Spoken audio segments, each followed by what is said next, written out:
Hello friends, solar चर्चा with Krishna में आपका स्वागत है। मैं कृष्णा श्रीवास्तव। आज जिस टॉपिक पे हम चर्चा करने वाले हैं वो बहुत हेल्पफुल है आपके लिए, क्योंकि अगर आप सोलर इंस्टॉलेशन करवा कर रहे हैं या सर्विस दे रहे हैं या एएमसी है या मेंटेनेंस है तो ये आपको लगेंगे। मैं बात कर रहा हूँ टॉपिक की, वो है टूल्स और इंस्ट्रूमेंट। जी हाँ, मतलब अगर आपको कोई भी काम करना है, चाहे वो हमारा इंस्टॉलेशन का हो या मेंटेनेंस का हो या सर्विस देने का हो, आपको टूल्स लगेंगे और इंस्ट्रूमेंट्स लगेंगे। टूल्स मीन्स औजार, ठीक है ना। और इंस्ट्रूमेंट इक्विपमेंट, उपकरण हो या यंत्र हो, मतलब जिससे आप क्या करते हैं, मापते हैं, नापते हैं, ये सारे काम करते हैं ना, मेजर करते हैं। और ठीक है, तो इसलिए चर्चा की शुरुआत करते हैं। अगर आपने अभी तक चैनल को सब्सक्राइब नहीं किया है तो जल्दी से कर दीजिए, ताकि जो भी वीडियो डालूं वो आपको मिल जाए। और मैंने लास्ट वीडियो में भी आपसे रिक्वेस्ट की थी कि अगर आप चाहें तो मेंबरशिप ले सकते हैं चैनल की, बहुत नॉमिनल चार्जेस है उसका। और आप फीडबैक वीडियो भी नहीं दे रहे हैं, ताकि हमें पता चले कि आपके लिए हेल्पफुल है या नहीं। अगर नहीं है हेल्पफुल वीडियो तो मैं बनाना बंद कर दूं, और अगर हेल्पफुल है तो प्लीज इन्हें सोशल प्लेटफॉर्म पे शेयर करिए, ताकि किसी और जरूरतमंद की मदद हो सके। ठीक है। 20,000, 40,000, 50,000 ट्रेनिंग जो फीस होती है बड़े बड़े इंस्टीट्यूट की, सेंटर की, वो ना दे के जो टेक्नीशियन है या मिडिल क्लास लेवल के जो उतनी अफोर्ड नहीं कर सकते फीस, उन्हें हम कोशिश कर रहे हैं free of cost technical education provide करवाने की। आप भी हमारी इसमें हेल्प कर सकते हैं। तो चलिए शुरू करते हैं। आज का टॉपिक है टूल्स एंड इंस्ट्रूमेंट। बहुत जरूरी टॉपिक है, और ये आपके पास किट बनी होना चाहिए, तभी आप एफिशिएंट काम करेंगे। तो सबसे पहला जो टूल्स है, सबसे सिंपल, जो मोस्टली घरों में भी आसानी से मिल जाता है, वो है हमारी प्लास। कुछ इसे प्लायर बोलते हैं, कुछ पिंचिस बोलते हैं, कुछ प्लास बोलते हैं, कुछ पकड़ बोलते हैं। अलग अलग क्षेत्र में अलग अलग नाम है। ये जो है ये कॉम्बिनेशन प्लास है। सामने का जो चौड़ा वाला हिस्सा होता है, तारों को ट्विस्ट करके आप कंबाइन करते हैं। नोज प्लायर भी आता है इसमें, ठीक है, बहुत सारे अलग अलग टाइप के आते हैं। तो ये कॉमन प्लायर है, जिसका उपयोग हम वायर छीलने में भी कर सकते हैं स्ट्रिपर की तरह, काटने में भी कर सकते हैं कटर की तरह, और कंबाइन करने में, कॉम्बिनेशन करने में भी यूज कर सकते हैं। फिर आता है मेरा स्क्रू ड्राइवर सेट। सेट इसलिए बोल रहा हूं क्योंकि इसमें आपका प्लस भी है, माइनस भी है, बड़े माउथ का भी है, ठीक है, और छोटे शॉर्ट माउथ का एलाइनर जैसा भी है। ये जो आपको दिख रहा है ना, ये बड़े माउथ का हो गया, प्लस है। ये पोकर है। पोकर मतलब जैसा सूजा होता है ना कहीं छेद बनाने के लिए, तो ये पोकर है हमारा। और इसमें टेस्टर भी होता है। तो मतलब ये एक ही आप अगर बॉक्स रख लोगे तो आपसे के बहुत सारे काम इससे हो जाएंगे। फिर हमारा आता है क्लॉ हैमर। हैमर भी बहुत प्रकार के होते हैं, जिसमें मेन जो हमें यूज होता है वो क्लॉ हैमर होता है, जिसमें एक साइड का मुंह ऐसा क्लॉ जैसा रहे। और ये तो बट है, अगर दोनों तरफ यही मुंह रहेगा तो उसे हम बट हैमर कहते हैं। तो हैमर, हथौड़ी भी जरूरी है हमें। फिर आता है स्पेनर सेट। पट्टी पाना हो, फ्लैट स्पेनर, या रिंग पाना हो, ठीक है, ये हमें लगता है। एडजस्टेबल स्पेनर भी आता है, जिसमें आप एडजस्ट कर सकते हो। तो ये स्पेनर सेट है हमारा, ये भी आपको जरूरी है स्ट्रक्चर कसने में, या और कोई काम है, ब्रेसिंग एसिंग कसना है स्ट्रक्चर की, है ना। बड़ा इन्वर्टर है, अगर उसमें मेटल बॉडी है तो उसके पाना, जो नट बोल्ट है वो खोलने में आपको स्पेनर लगेगा। बैटरी के कनेक्शन करने आपको स्पेनर लगेगा ही लगेगा। तो स्पेनर सेट। फिर आता है मेरा एल एन की। मिड और एंड क्लेम जो आप हॉट डिप जीआई के या एल्युमिनियम के कसते हैं, उसमें आप देखोगे एल एन बोल्ट होते हैं। तो एल एन बोल्ट को कसने के लिए एल एन की लगती है। इन्वर्टर की बॉडी खोलने के लिए भी हमें एल एन की लगती है। और एसी ग्लैंड जो होता है इन्वर्टरों का, वो भी जो उसके टर्मिनल टाइट होते हैं वो एल एन की से होते हैं। तो एल एन की भी हमें अलग अलग जगह पे अलग अलग उपयोग होती है। फिर आता है मेरा वायर कटर। शार्पली जब हमें वायर को कट करना है, जैसे पीसीबी है, पीसीबी में हमने सोल्डरिंग की, सोल्डरिंग के बाद जो ऊपर टिप निकली रहती है ना कंपोनेंटों के, तो उसे हम प्लास से नहीं काट सकते। उसे काटने के लिए हमें वायर कटर का यूज करना पड़ता है। फिर वायर स्ट्रिपर है। तो ये जो आप देख रहे हो, ये वायर स्ट्रिपर, ये जो छोटा सा होल है, इसमें हम क्या करते हैं, वायर को फंसा देते हैं और दबा के ऐसे खींचते हैं।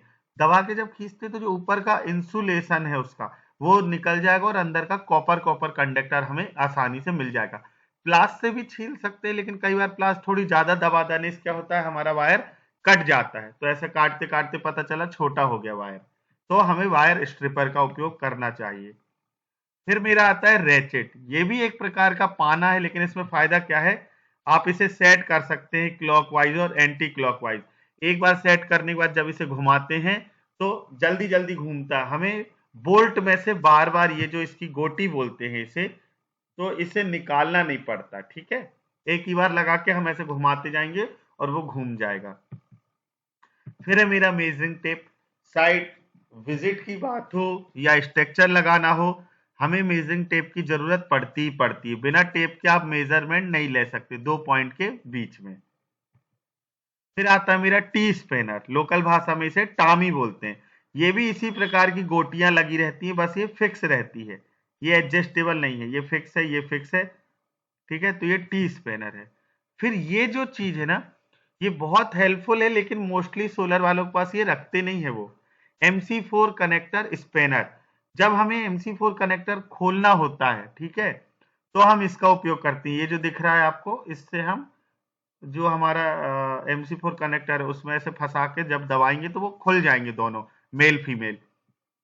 या जब उसे टाइट करना है तो हम इधर बीच में MC4 फंसा देंगे, एक साइड उसका जो पीछे के ढक्कन है उसको घुमा के टाइट भी कर सकते हैं और लूज भी कर सकते हैं। तो ये MC4 स्पेनर या MC4 का पाना बोल दीजिए।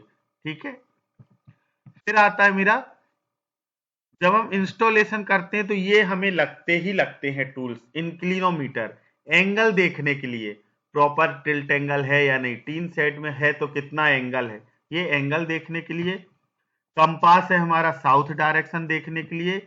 और स्पिरिट लेवल जो होता है, ये हमारे सीध देखते हैं हम इसकी, हमारा स्ट्रक्चर प्रॉपर सीधा लगा है या नहीं। अगर थोड़ा बहुत भी बेंड होगा, ठीक है, तो हमें वो बेंड दिख जाएगा। इसमें बबल होता है बीच में, ये लेवल मिलाता है। जैसे ये बबल है तो ये ऐसा हॉरिजॉन्टल का मिलाएगा, लेवल है या नहीं। ये जो लेवल है ये वर्टिकल मिलाएगा, वर्टिकल हमारा स्ट्रेट है या नहीं, है ना, ऐसे आगे पीछे तो नहीं हो रहा। और ये है, ये डायगोनली ऊपर से तो बेंड नहीं है, इधर तो बेंड नहीं है, तो हम इससे भी बेंड को चेक कर सकते हैं। तो ये मेरा स्पिरिट लेवल हो गया या बबल लेवल। ये आपकी कंपास, इंक्लिनोमीटर और स्पिरिट लेवल, ये तीनों आपको प्ले स्टोर में भी इसके ऐप हैं। इंक्लिनोमीटर का एंगल मीटर है, कंपास का तो रहता ही है कंपास, और बबल लेवल या स्पिरिट लेवल के नाम से ये भी मिल जाएगा। लेकिन टीन सेट पे या हाइट पे काम करते समय अगर आप मोबाइल का यूज करोगे इन टूल्स की जगह, तो हाथ से मोबाइल छूटने का डर रहता है, उसके डैमेज होने का डर रहता है। तो कोशिश करिए हम ये टूल ही उपयोग करें। फिर हमारा आ जाता है मेजरिंग। मेजरिंग में सबसे बड़ा जो टूल है हेल्पफुल, वो है मल्टीमीटर।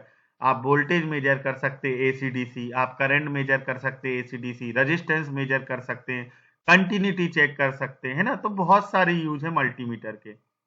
अगर हमें लाइन वायर जो होता है, लाइव वायर या चालू लाइन में चेक करना है, तो हम AC/DC क्लैम्प मीटर का उपयोग करते हैं। क्लैम्प मीटर को क्या करना है, जो वायर है उसको इस जॉब में से ऐसे फंसा देंगे, तो तार में से जितना करंट बह रहा है, AC है तो AC में सेट कर लेंगे, DC है तो DC में सेट करके हम करंट चेक कर सकते हैं क्लैम्प मीटर से।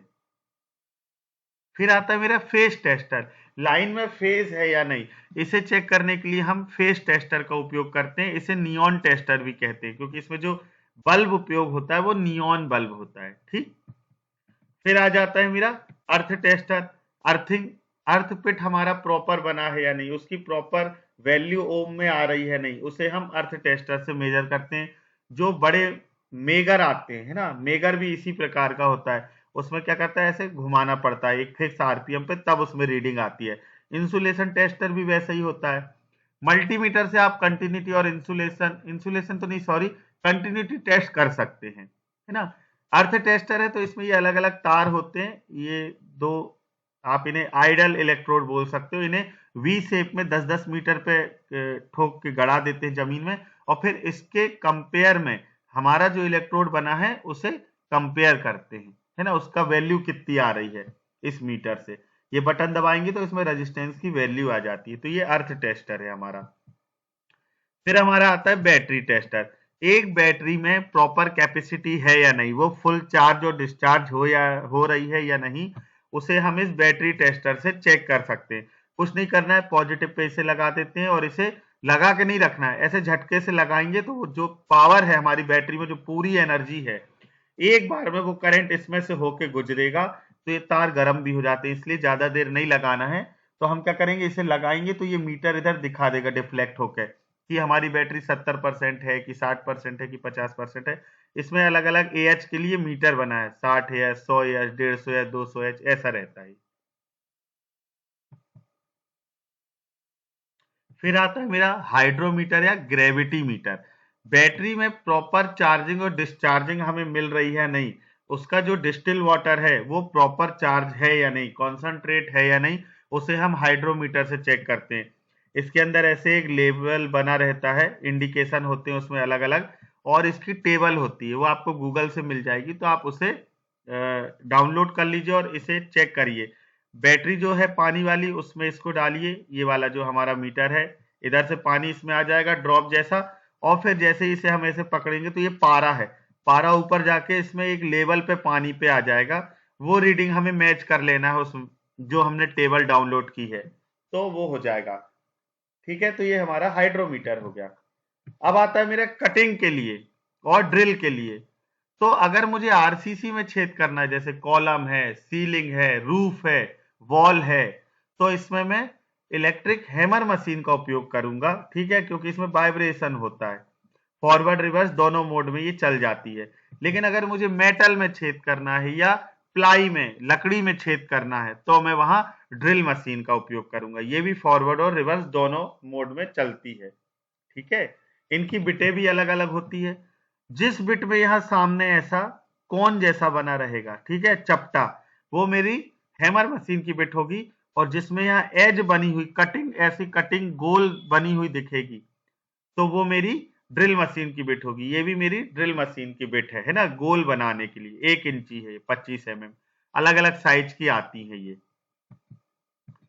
फिर आता है मेरा ग्राइंडर मशीन या कटर बोलते हैं जिसे, हैंड कटर। छोटा रहता है ये, आसानी से छोटे काम, लेग काटना है, राफ्टर ज्यादा लंबा है तो उसे काटना है, कहीं ब्रेसिंग लगाने के बाद थोड़ी सी बची तो हम उसे कटिंग कर सकते हैं, कटिंग कर सकते हैं, रब कर सकते हैं, प्लेन स्मूथ करते हैं ना, तो ये रबिंग की ये है जो इसकी ब्लेड होती है। ये टाइल्स काटने की ब्लेड है, लकड़ी काटने की भी ऐसे ही आती है। तो ये अलग अलग ब्लेड लगा के हम इसका यूज कर सकते हैं।